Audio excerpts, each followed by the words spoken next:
All right, Coach. Listen, you're Johnson Wales University assistant coach, but have been here for like 20 something years, right? Right.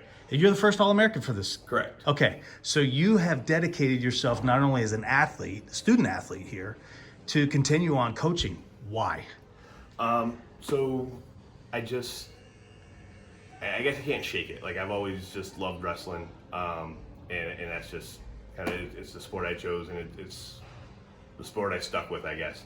And I guess just the way I think of it is like almost like parents, right? When we're parents, we want our kids to have more than we had, to do better, right? And it's the same thing when we come in here, right? We want the athletes that are performing where we competed to do better than we did. So it's like, of all the things that I ever did when I was here and as a coach, I think the thing I'm proudest of is that none of my records still stand, right? Every single record I ever set, we coached somebody who beat it, some by miles. And I think that's great, and that's really, I think, what still drives me to be here. I love that. That's humility, obviously, as a coach. Not every coach can say that. But if you can look back being the first, you kind of started the floodgates, right?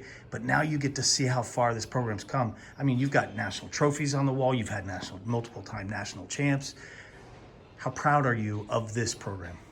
I mean, honestly, like it is truly one of the joys, like great joys and honors of my life, is staying connected with this program, being part of it, watching how far we can bring it with obviously Coach Morris at the helm, absolute legend, and Coach Allen's been here even longer than me, like since I was competing. Really, the guys are just legends, and just to see what they've done, just again through just sticking through it and just kind of always learning, evolving, just like finding something better.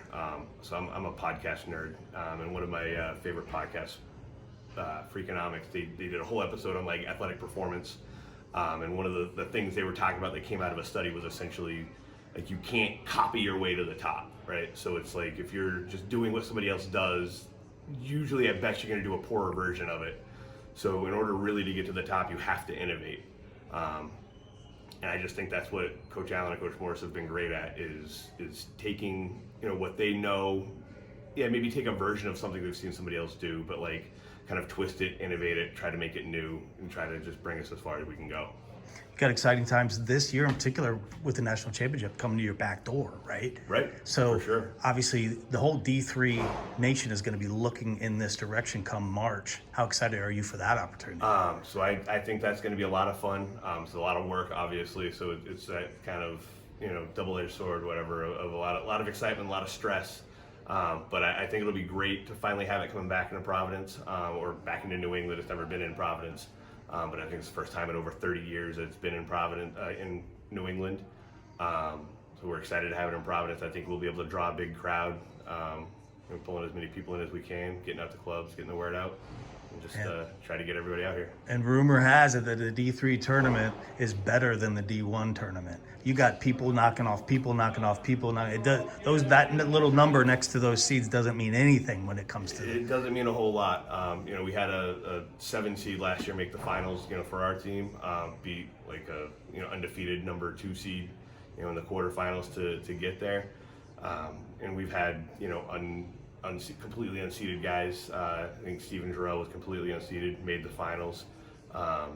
Brendan Ward completely unseeded, made the finals.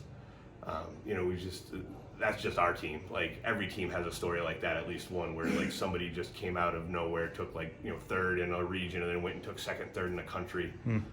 We've had guys that were like JV one year, that the following year, at least out of this region, went from JV to national champ, like one year to another. It's ridiculous. And I even hear a few guys that are going to fly out here, watch Division III Nationals, jump on a train down to Philly, watch Division I Nationals, just have 10 days of just being wrestling nerds, and I think it's great. I love that. The invitation is open, right? Right. Come to Providence, then go down to Philly. I love it. Sounds like a great week to me. All right, Coach, thank you for your time. I appreciate it. Good luck to you. All right, thanks.